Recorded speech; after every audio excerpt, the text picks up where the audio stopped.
Kasus korupsi pembangunan menara BTS 4G Kemenkominfo terus bergulir. Muncul kabar dana korupsi yang mencapai 8 triliun rupiah itu mengalir ke sejumlah partai politik.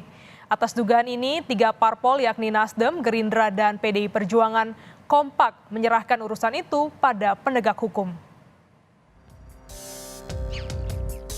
Tak lama setelah didapuk sebagai pelaksana tugas Menteri Komunikasi dan Informatika, Mahfud MD membeberkan temuan baru soal aliran dana korupsi menara BTS 4G yang menjerat Menkominfo sekaligus politisi Nasdem Johnny G. Plate. Dari informasi yang ia dapat, Mahfud menyebut dana korupsi yang mencapai 8 triliun rupiah itu mengalir ke sejumlah partai politik.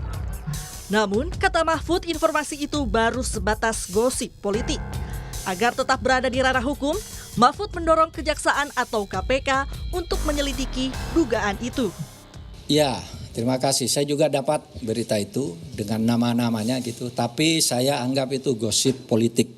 Ya, gosip politik. Kita bekerja dengan hukum saja. Saya juga sudah lapor tentang itu ke Presiden. Pak, saya tidak akan masuk ke soal ini.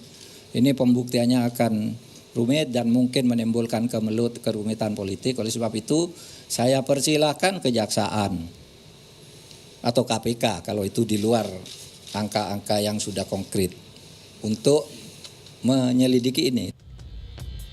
Mencuatnya dugaan hasil korupsi BTS yang mengalir ke partai politik ditanggapi Partai Nasdem, partai asal Johnny G. Plate. Nasdem menegaskan tidak akan menanggapi isu yang masih sekedar rumor dan menyerahkannya pada penegak hukum. Jadi itu bukan tuduhan. Saya sudah mendalami, itu bukan tuduhan, itu rumor. Kita tidak mau menanggapi rumor. Kalau dia sudah menjadi bagian dari proses hukum, kita akan merespon. Tapi kalau rumor, capek kita. Hari ini ada rumor, sore sudah menguap, besok lain lagi. Kita nggak mau menanggapi rumor, sorry ya. Kalau soal BTS, kita mengacu kepada pernyataan Pak Surya Paloh, minta aparat penegak hukum dalam hal ini bertindak profesional. Partai lainnya, Gerindra juga turut buka suara. Gerindra dengan tegas membantah telah menerima aliran dana hasil korupsi BTS di Kemenkominfo. Gerindra kita justru kaget dengar ada aliran, sementara keterkaitannya ya nggak ada sama sekali kita di soal BTS itu. Sekaligus saya membantah bahwa ada dugaan aliran dana yang mengalir ke Partai Gerindra, karena itu memang tidak betul dan ya rakyat sudah pintar.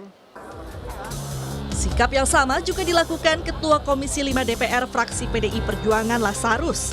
Lasarus memilih menunggu penjelasan dari Kejaksaan Agung soal dugaan aliran dana proyek BTS Kemenkominfo. Oh iya, kalau itu penegakan hukum monggo aja. Silakan nanti biar hukum yang menjelaskan. Iya silakan aja. Itu udah prosedur dong. Itu prosedur.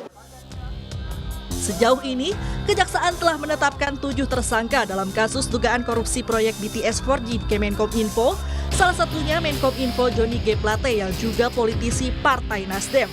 Dalam perkara ini, kerugian ditaksir mencapai 8 triliun rupiah. Tim Liputan, Kompas TV.